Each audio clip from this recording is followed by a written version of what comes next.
Morning students. आज हम लोग क्लास 9 एनसीईआरटी मैथ्स का चैप्टर 2 करेंगे, जिसमें हमको पॉलिनोमियल्स इन वन वेरिएबल के बारे में पढ़ना है। तो ये पहले इंट्रोडक्शन देखते हैं खूब अच्छी तरह से। इंट्रोडक्शन देख के पहले हम लोग कॉन्सेप्ट बिल्ड करेंगे, और कॉन्सेप्ट बिल्ड करने के बाद फिर कॉन्सेप्ट बिल्ड करने से ये होगा कि किसी भी तरह का क्वेश्चन हमारे सामने आ जाए तो हम उसको ये तो समझ ही जाते हैं कि किस तरह से सॉल्व करना है। तो इसलिए कॉन्सेप्ट को पहले बिल्ड करेंगे। जनरली क्लासों में ये कॉन्सेप्ट बिल्डिंग का फॉर्मूला नहीं दिया जाता, या कॉन्सेप्ट बिल्डिंग करने की कोई कोशिश नहीं की जाती। डायरेक्ट प्रॉब्लम पे आते हैं और कुछ कुछ बता के आगे बढ़ जाते हैं। लेकिन हम लोग पहले इंट्रोडक्शन में कॉन्सेप्ट को बिल्ड करने की कोशिश करेंगे, क्योंकि यही आपका बेस है। क्लास 9 आपका बेस है। यहां से बेस अगर आप ठीक करते हैं तो आपको कहीं जीवन में कोई दिक्कत नहीं होगी। बेस का कॉन्सेप्ट आपका क्लियर होना चाहिए। तो पॉलिनोमियल्स इन वन वेरिएबल पढ़ने के पहले हम लोग पहले अलजेब्रिक एक्सप्रेशन के बारे में पढ़ते हैं। अलजेब्रिक एक्सप्रेशन क्या होता है वो देखते हैं।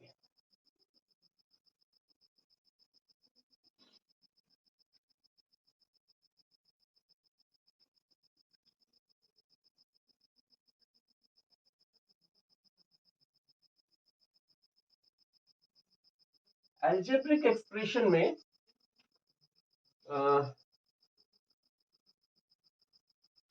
पहले तो एक चीज होता है कांस्टेंट।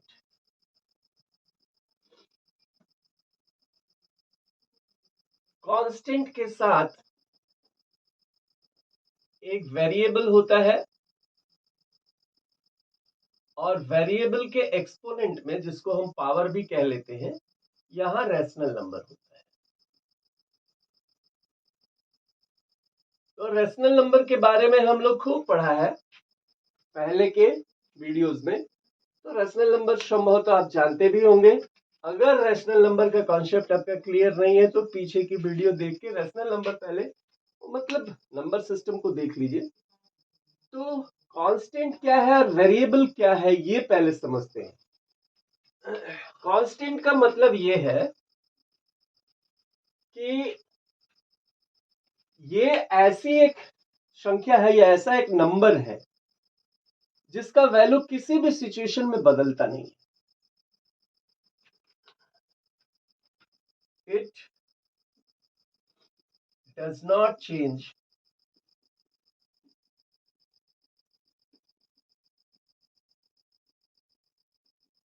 in any situation.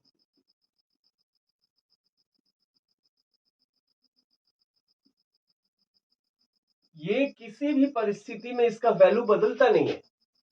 जैसे अगर 5 कह दें तो 5 का मतलब 5 ही होता है। 5 हम चाहे यहां कह ले या विदेश में कहीं जाके कह ले, वैल्यू उसका 5 तो 5 ही है, वो बदलने वाला नहीं है। जैसे मान लीजिए आप मान लीजिए आपके पास 50 रुपीज है, 50 रुपए, और आप दुकान पे गए और पेन का दाम पूछा तो एक पेन का दाम 10 रुपीज है। तो पेन का जो कॉस्ट है ये तो फिक्स है, ये नहीं बदलने वाला। लेकिन पेन आपको कितनी लेनी है, आप एक लिख सकते हैं, एक पेन ले सकते हैं। नंबर ऑफ पेन आपका एक हो सकता है, या नंबर ऑफ पेन आपका 2 हो सकता है, या नंबर ऑफ पेन आप 3 भी ले सकते हैं, 4 भी ले सकते हैं, और 5 भी ले सकते हैं। इसका मतलब ये एक जो प्राइस है, price of pen, that is fixed, that is constant. लेकिन नंबर ऑफ पेन जो है वो आपकी इच्छा पर निर्भर करता है कि आप एक लेना चाहते हैं, 2 लेना चाहते हैं, या 3 लेना चाहते हैं। मतलब ये वैरी करता है, ये आपकी इच्छा पे वैरी करता है। वैरी करता है मतलब डिफर करता है, अंतर है। ये अलग अलग सिचुएशनों में आपकी जरूरत के मुताबिक बदल सकता है नंबर ऑफ पेन, लेकिन ये प्राइस ऑफ पेन जो है ये फिक्स है। तो इस तरह से ये कांस्टेंट है, लेकिन ये वेरिएबल है, ये वेरी कर सकता है, ये अलग हो सकता है। तो वेरिएबल को हम लोग ऐसे कह सकते हैं, it does not change, it's value लिख लीजिए।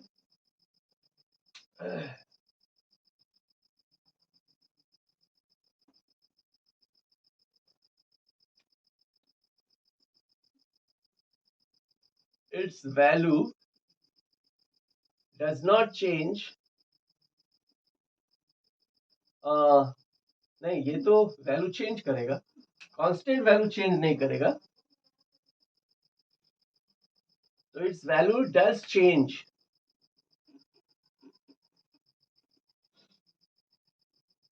In different situations.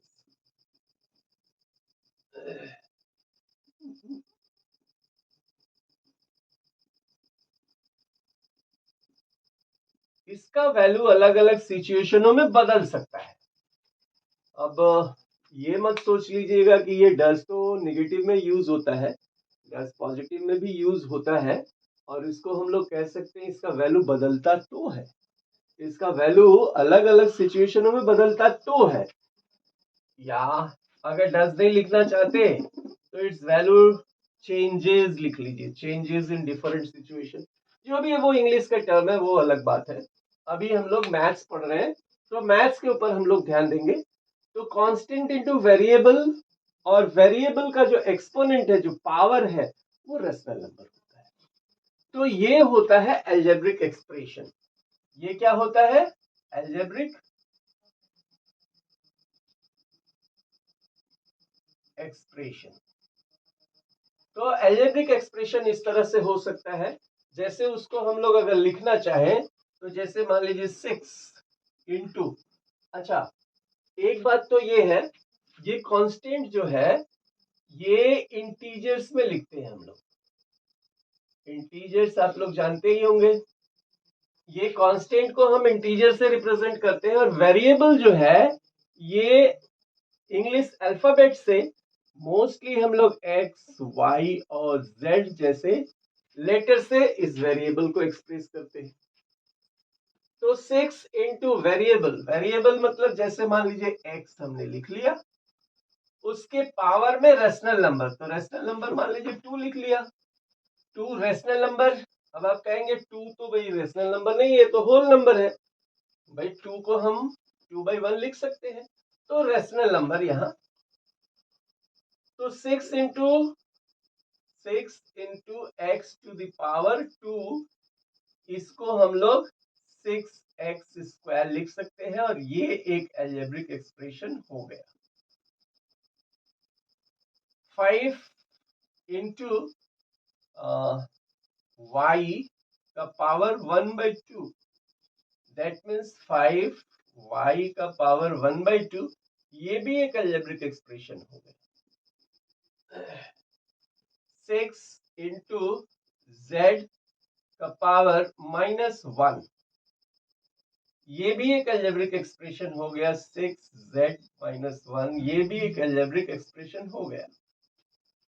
तो इस तरह से अलजेब्रिक एक्सप्रेशन एक कांस्टेंट और एक वेरिएबल के साथ, कांस्टेंट के साथ वेरिएबल को मल्टीप्लाई करते हैं, और वेरिएबल का कुछ रेशनल नंबर में उसका कुछ पावर होता है, तो ये अलजेब्रिक एक्सप्रेशन होता है। लेकिन हम लोग तो पढ़ रहे हैं, हम लोगों को पढ़ना है पॉलिनोमियल के बारे में। तो ये अलजेब्रिक एक्सप्रेशन की बात हो गई। अब चलिए पॉलिनोमियल समझते हैं, इसको आप लोग नोट कीजिए, फिर पॉलिनोमियल्स देखते हैं हम।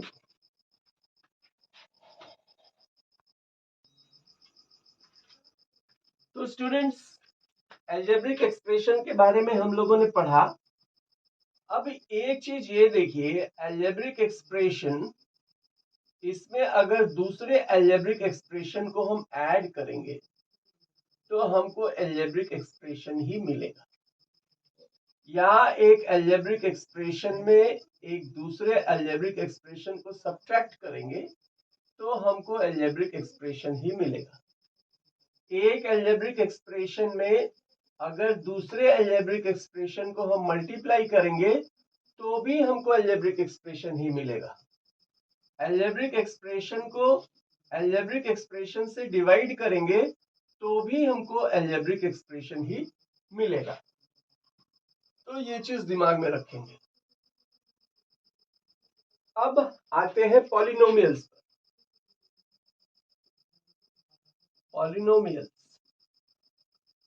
पॉलिनोमियल्स को अगर डिफाइन करने की कोशिश करें तो ये लिख सकते हैं an algebraic expression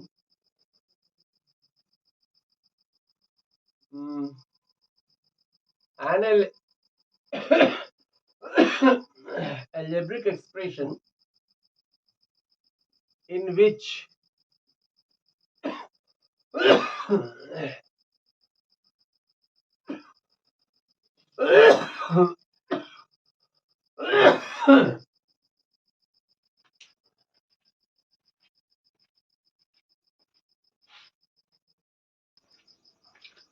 हाँ तो देखिए, polynomials an algebraic expression in which the variable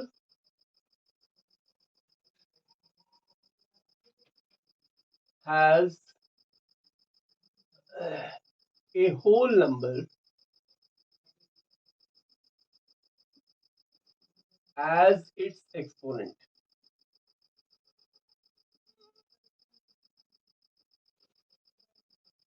polynomial में क्या है, एक अलजेब्रिक एक्सप्रेशन में जो वेरिएबल पार्ट है उसका जो एक्सपोनेंट होगा वो होल नंबर में होगा। जैसे अलजेब्रिक एक्सप्रेशन में तो हमने देखा, अलजेब्रिक एक्सप्रेशन में हमने देखा एक कांस्टेंट होता है, उसमें वेरिएबल होता है और वेरिएबल का पावर जो होता है वो रेशनल नंबर होता है। लेकिन पॉलिनोमियल में अलजेब्रिक एक्सप्रेशन में जो पावर होगा वो होल नंबर में होगा। दैट मीन्स हम लोग ये कह सकते हैं कि polynomial is equal to constant into variable to the power whole number.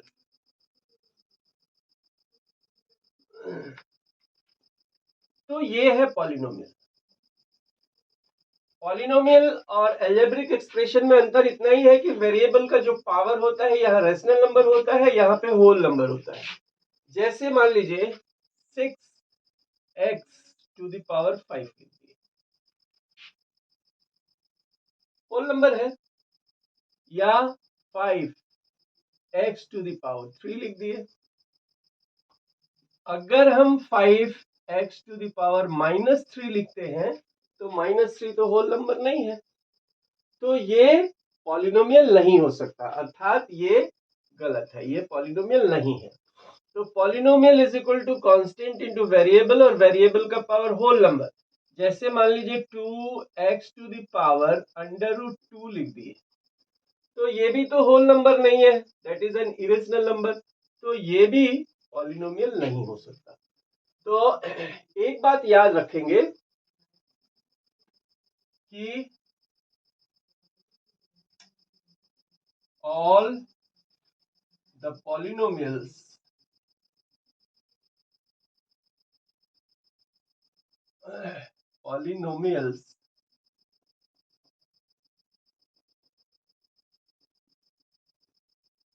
can be algebraic expression।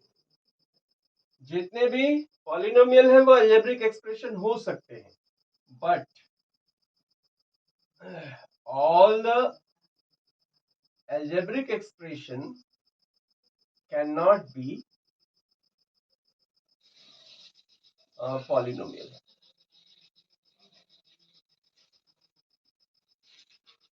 तो ये बात याद रखने की चीज है। कि algebraic expression constant plus variable हो सकता है, वेरिएबल का पावर रेशनल नंबर हो सकता है, ये अलजेब्रिक एक्सप्रेशन होगा। लेकिन पॉलिनोमियल की जब बात करेंगे तो वेरिएबल का पावर होल नंबर होना चाहिए। दूसरी बात ये देखिए,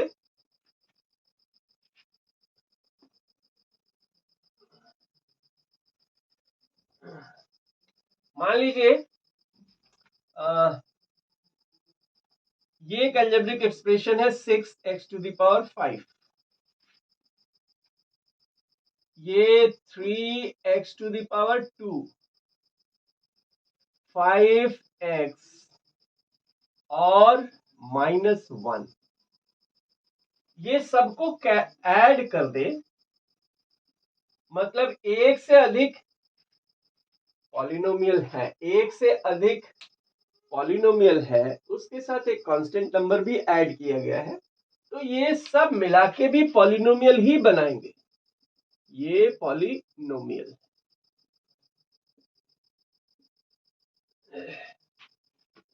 इसका मतलब कई अलजेब्रिक एक्सप्रेशन को, कई पॉलिनोमियल को हम लोग एक साथ ऐड करेंगे तो हमको पॉलिनोमियल ही मिलेगा। ये यहाँ पे कभी कभी इस तरह से लिखा हुआ होता है -1। तो पॉलिनोमियल होने के लिए सारे टर्मों को जोड़ेंगे तो हमारा, सारे टर्मों को जोड़ेंगे तो पॉलिनोमियल होगा, इसलिए यहाँ पे हमने प्लस इस तरह से लिखा था, ये पॉलिनोमियल हो गया। अब इस पॉलिनोमियल में देखिए, एक पद, दो पद, तीन पद, चार पद, 4 टर्म्स हैं, ये अलग अलग टर्म्स हैं। तो अगर बात करें first term of this polynomial is equal to 6x⁵. Second term of this is 3x². Third term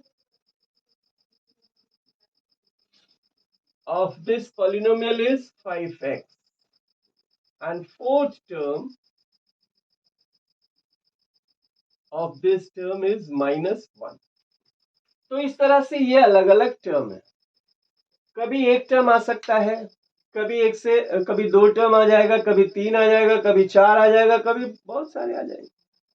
तो पॉलिनोमियल का मतलब ही होता है, पॉली माने many, many terms of polynomials are added with each other, they are polynomial।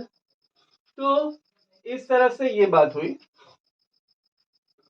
अब देखिए, अगर मान लीजिए कि दो ही टर्म है या एक ही टर्म है, एक ही टर्म है तो ये मोनोमियल है, ये हम लोग पहले पढ़े, एक ही टर्म है तो मोनोमियल, दो टर्म हो गए तो बाइनोमियल, तीन टर्म हो गए तो ट्राइनोमियल, और इस तरह से टर्म जब बढ़ते जाएंगे तो हम लोग एक शब्द में उसको कह देते हैं पॉलिनोमियल।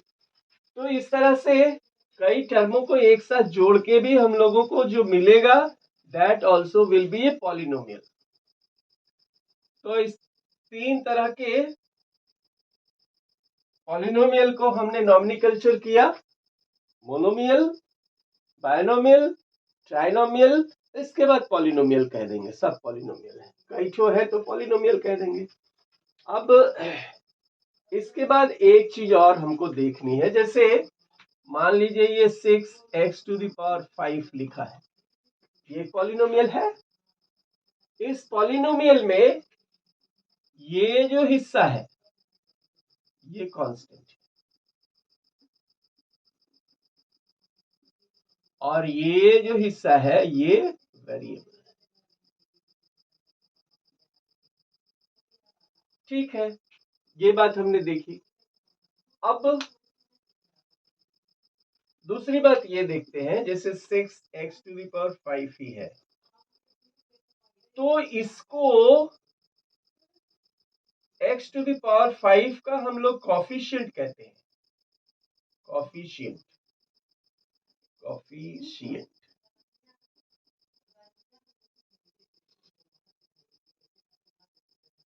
x⁵ का कॉफिशिएंट क्या है, 6 है।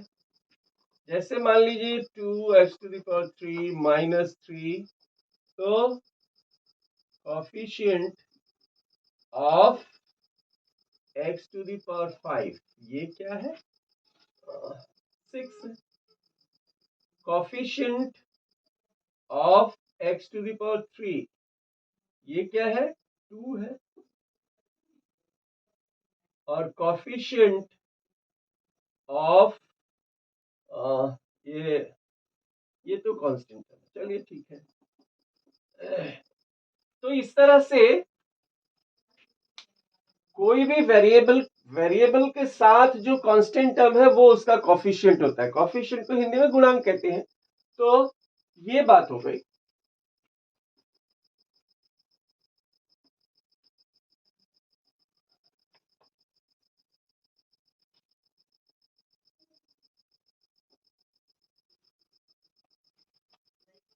अब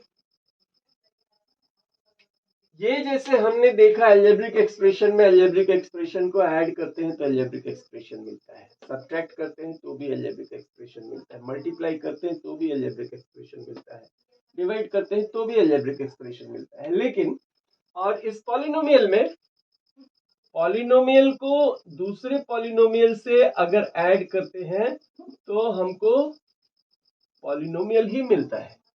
अगर पॉलिनोमियल को पॉलिनोमियल से सब्ट्रैक्ट करते हैं तो भी पॉलिनोमियल मिलता है, और पॉलिनोमियल को पॉलिनोमियल से मल्टीप्लाई करते हैं तो भी पॉलिनोमियल ही मिलेगा। लेकिन अगर पॉलिनोमियल को पॉलिनोमियल से डिवाइड करते हैं तो पॉलिनोमियल तो मिलता है, लेकिन इसमें एक कंडीशन है। इसमें जो वेरिएबल होता है exponent of variable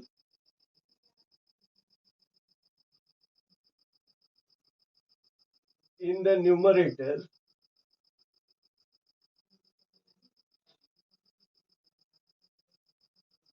must be greater, ये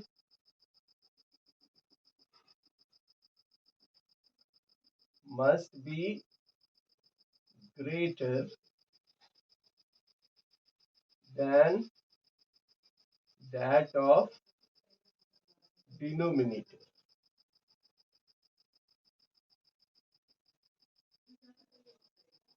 मतलब न्यूमरेटर में जो पॉलिनोमियल उसका वेरिएबल, उसके वेरिएबल का एक्सपोनेंट जो है वो डिनोमिनेटर के वेरिएबल के एक्सपोनेंट से ज्यादा होना चाहिए। जैसे मान लीजिए 6x⁵ और 5x⁶ अगर है, ये डिनोमिनेटर में बड़ा हो गया। डिनोमिनेटर में अगर बड़ा है तो ये क्या होगा 6/5, और दोनों का बेस इक्वल है तो हम लोग एक्सपोनेंट रूल से क्या करते हैं, x⁵ -6, दैट मीन्स 6⁵ और x⁻⁻1। यहाँ ये x का मतलब वेरिएबल का जो एक्सपोनेंट है वो होल नंबर तो हुआ नहीं भाई, वो तो इंटीजर हो गया, वो तो नेगेटिव में आ गया।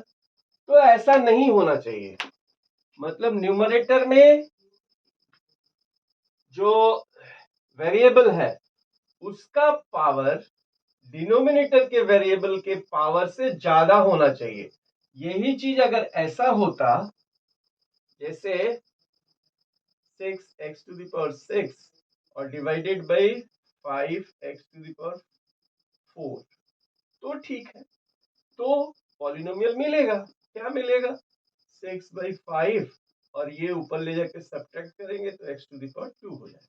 तो ये पॉलिनोमियल है।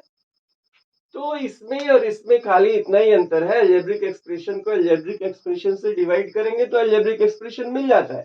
इसमें भी पॉलिनोमियल मिलेगा, लेकिन कंडीशन ये होना चाहिए कि exponent of variable in the numerator must be greater than that of denominator।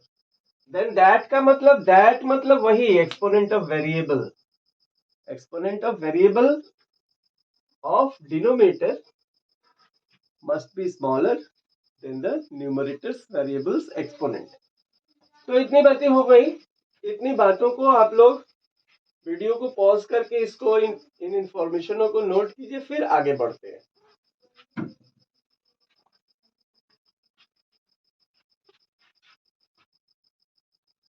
Students, हम लोगों ने पॉलिनोमियल के बारे में पढ़ा। अब पॉलिनोमियल में एक कांस्टेंट पॉलिनोमियल होता है, कांस्टेंट पॉलिनोमियल।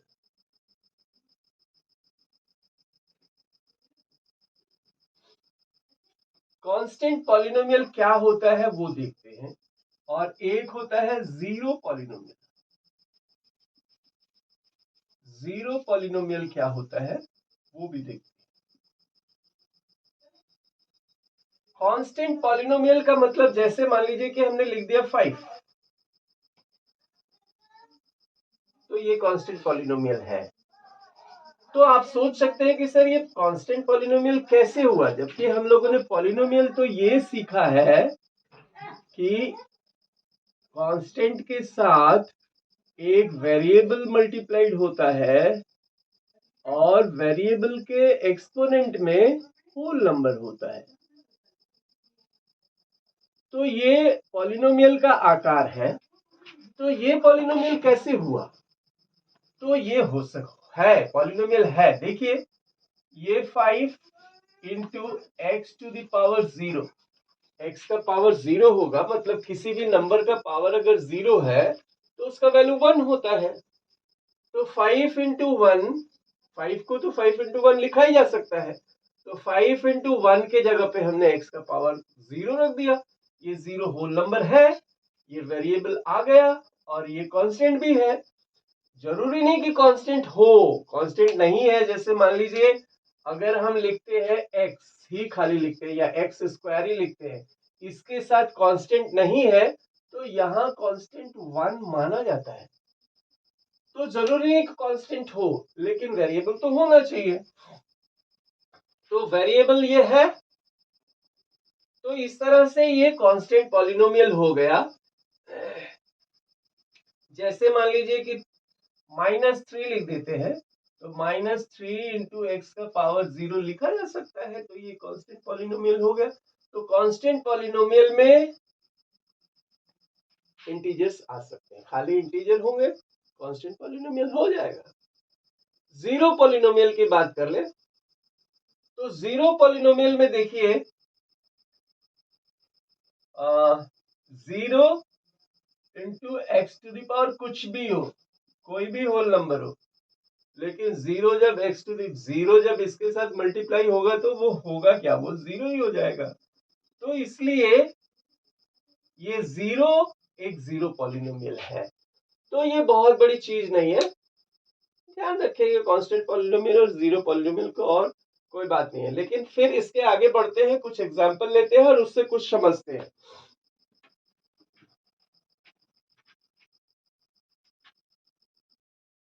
तो स्टूडेंट्स, यहाँ पे हमने कुछ पॉलिनोमियल्स लिख रखे हैं, और इन पॉलिनोमियल में हम लोग ये चेक करेंगे कि क्या ये पॉलिनोमियल है। अगर पॉलिनोमियल है तो इसमें टर्म कितने हैं, और तीसरी बात ये देखेंगे कि उस पॉलिनोमियल की डिग्री क्या है, डिग्री किससे कहते हैं, वो भी चीज यहीं से समझेंगे। तो पहली बात तो देखिए, ये पी एक्स हमने लिखा है, ये पी एक्स कुछ नहीं है, ये इस पॉलिनोमियल का नाम समझ लीजिए।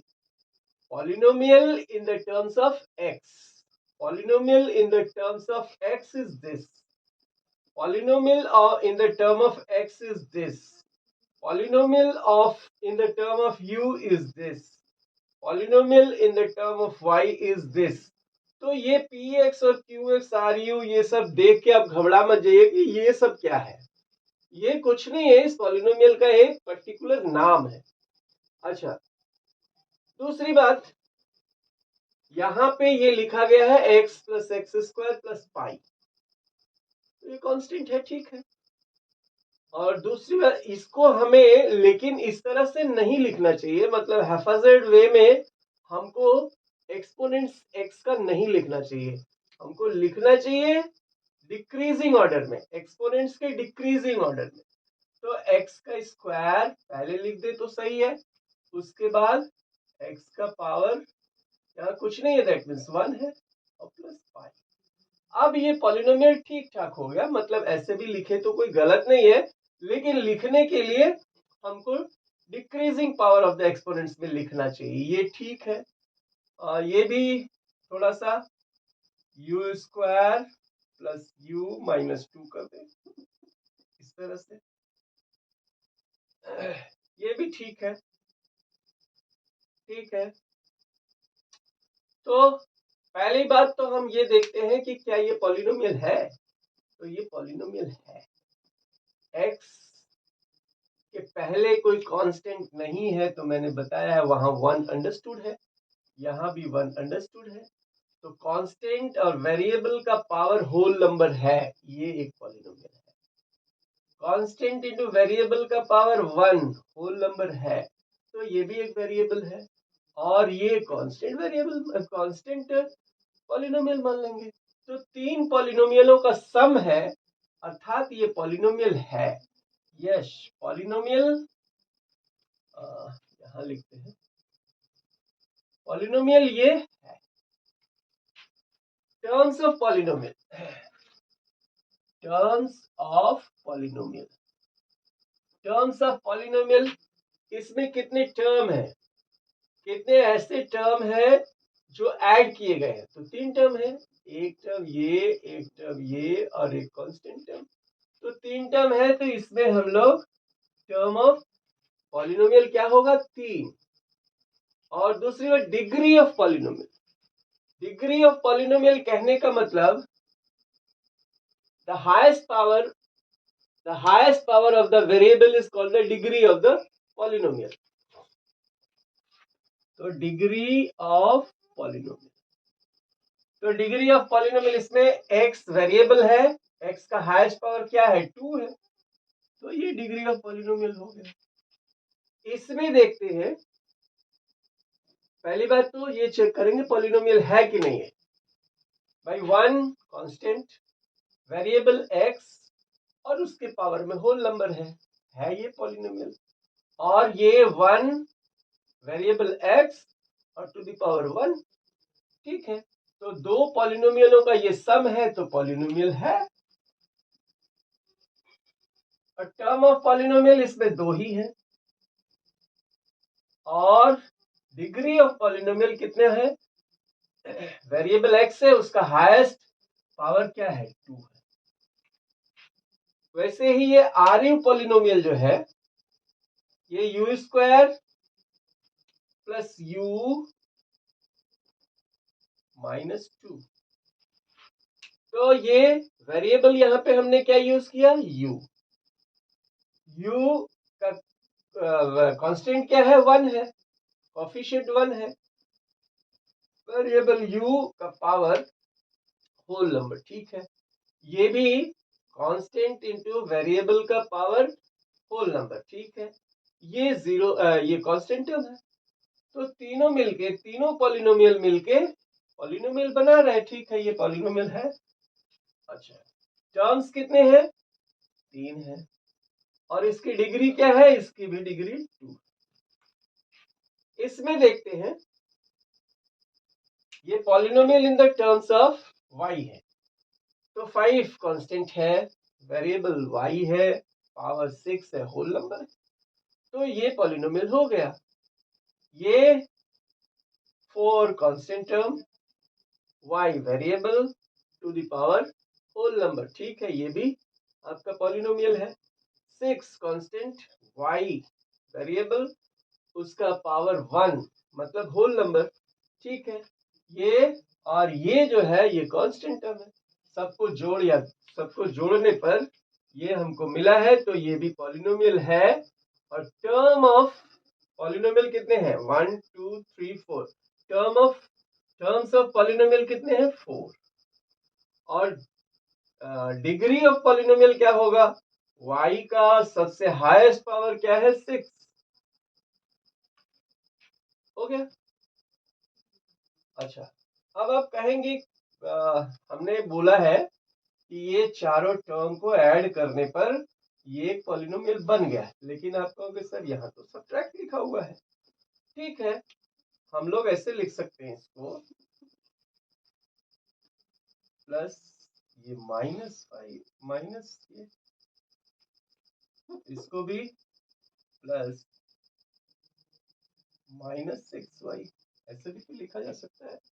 मतलब ये है कि सारे पॉलिनोमियलों को ऐड करने पर ही वो एक्चुअल पॉलिनोमियल मिलता है। यहां आप ये चेक करते हैं कि ये पॉलिनोमियल है कि नहीं है। ये देखिए लिखा है t के टर्म में 3√t। 3√2t का मतलब क्या हो गया, 3t का पावर 1/2। दैट मीन्स ये होल नंबर तो हुआ नहीं, रैशनल नंबर हो गया। तो ये अलजेब्रिक एक्सप्रेशन तो है, कहा जा सकता है अलजेब्रिक एक्सप्रेशन है, लेकिन इसको पॉलिनोमियल नहीं कहा जा सकता। तो ये पॉलिनोमियल नहीं है, इसलिए ये पूरा जो है ये पॉलिनोमियल नहीं होगा, ये पॉलिनोमियल नहीं होगा। तो पॉलिनोमियल नहीं होगा तो इसके टर्म और इसकी डिग्री पर विचार ही नहीं करेंगे। यहां देखिए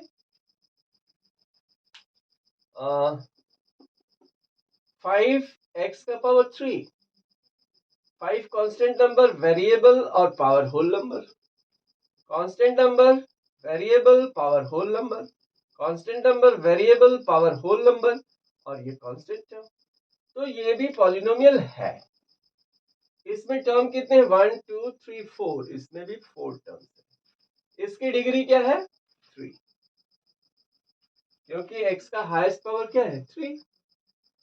अब एक चीज ये बताना चाहते हैं, जैसे मान लीजिए खाली ये x² होता तो भी ये पॉलिनोमियल होता, और इसका टर्म्स कितना होता 1, और इसकी डिग्री कितनी होती 2 ही होती।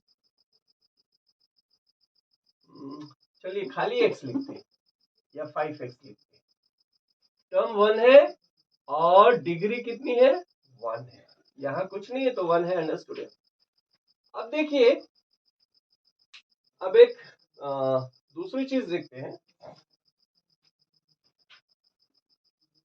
हमने ये तो पढ़ा ही है कि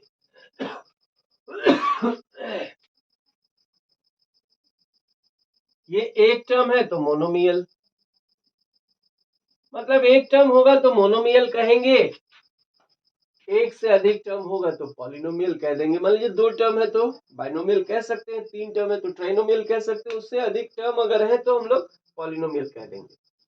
अब हमको ये देखना है, ये डिग्री, जिस पॉलिनोमियल की डिग्री 2 है वो क्वाड्रेटिक पॉलिनोमियल, क्वाड्रेटिक पॉलिनोमियल।